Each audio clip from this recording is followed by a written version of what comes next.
संबंधित विभागांची आणि त्या सर्व गोष्टींचा आता आपण संघर्ष समिती असो किंवा सगळे लोकप्रतिनिधी असो सगळ्यांनी त्याचा व्यवस्थित अभ्यास करणार आहोत. कायदेशीर अभ्यास करून आपल्या 27 गावांची जी बाजू आहे ती आपण तिथे मांडणार आहोत आणि जोपर्यंत त्या प्रस्तावाचा विचार होतो. मोर्चा झाला आणि आजच्या मोर्चांच्या जे आहेत आमचे आज 2 प्रमुख मागण्या होत्या. 2 प्रमुख विषयांवरती आज आम्ही हा मोर्चा काढलेला आहे. एक विषय असा आहे का जो आमच्या शिवाळ्याचा आहे आणि एक विषय असा आहे का जो आमच्या अस्तित्वाचा आहे. शिवाळ्याचा विषय म्हणजे जो टॅक्स लावलेला आहे, जो अनाठायी टॅक्स या 27 गावांवर लावलेला आहे. कोणत्याही सुविधा न देता फक्त टॅक्स भरा, सक्ती करा, लोकांची घरं सील करा, पाणी तोडा, हे सगळ्या ज्या तोडक कारवाया चाललेल्या आहेत याच्या विरुद्ध आम्ही आज आंदोलन घेतलेलं आहे.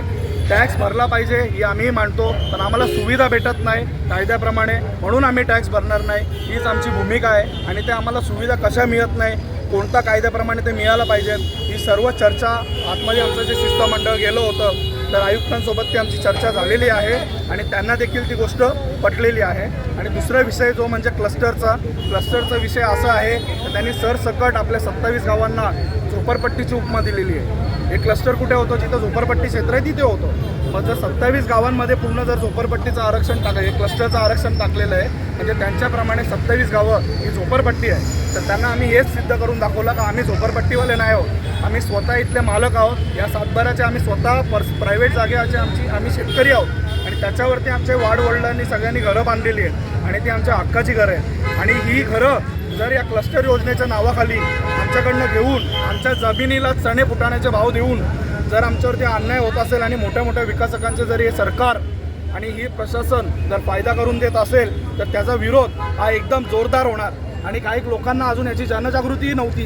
हा जो GR आहे क्लस्टरचा, याची तारीख जर बघितली तर 2022 सालीचा हा GR निघालेला आहे. म्हणजे अजून जनजागृतीही लोकांमध्ये नाही आहे. तर हा जनजागृती आम्ही 27 गावांमध्ये पूर्ण करणार आणि ही जुलमी जी क्लस्टर योजना आहे ही आम्ही या गावातनं हद्दपार केल्याशिवाय राहणार नाही.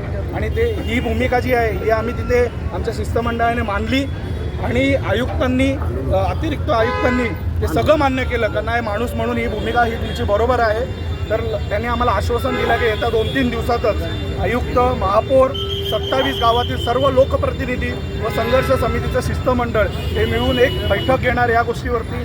आणि क्लस्टरचा विषय असो किंवा टॅक्सचा विषय असो या बैठकीमध्ये तो आम्ही मांडणार आहोत.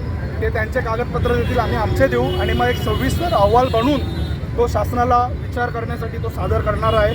आणि तोपर्यंत आम्ही रिक्वेस्ट केली का जोपर्यंत क्लिअर होत नाही 27 गावांसाठी तोपर्यंत कुठलीही सक्ती या 27 गावांवरती तुम्ही करू नका आणि जर करायचा प्रयत्न केला तर ती खपून घेतली जाणार नाही, असा आम्ही इशारा देणार. बांधकामांचा प्रश्न नाही आहे. आम्ही त्यांना तेच सांगितलं का ही जी बांधकामं आहेत ना ही अनधिकृत नाही आहेत. कारण का प्रशासनाने आम्हाला जेव्हापासून 27 गावांना घेतलं आहे म्हणजे 2002 साली जेव्हा आम्ही आलो, जेव्हा आमच्या स्वतंत्र ग्रामपंचायती झाल्या तेव्हा कुठे 6 वर्षात आम्ही त्यात सेट झालो तर लगेच आम्हाला प्लॅनिंग ऑथॉरिटी म्हणून MMRDA टाकला आमच्यावर. मग सगळ्या स्वप्नातील घर आता तुमच्या बजेटमध्ये. नवी मुंबईत स्वतःचं घर घ्यायचं स्वप्न आहे का? तर तुमच्यासाठी खास संधी घेऊन आले आहेत सेजल एंटरप्राइजेस यांचा नवीन project Khushi apartment. Project location Mansarovar station, Kamothe, Navi Mumbai. Station पासून जवळ, मुंबई पुणे एक्सप्रेस हायवे जवळ. आणि एवढेच नाही तर आगामी नवी मुंबई आंतरराष्ट्रीय विमानतळाच्या अगदी जवळ. सेजल एंटरप्राइजेस यांच्या खुशी अपार्टमेंटच्या प्रोजेक्टमध्ये आपल्याला मिळतील 1 BHK फ्लॅट फक्त 22 लाख रुपयांपासून. त्यासोबत 80% पर्यंत लोन सुविधा उपलब्ध. सुविधांनी युक्त परिसर, उत्तम कनेक्टिव्हिटी आणि भविष्यातील वाढती किंमत. गुंतवणुकीसाठी आणि राहण्यासाठी परफेक्ट पर्याय.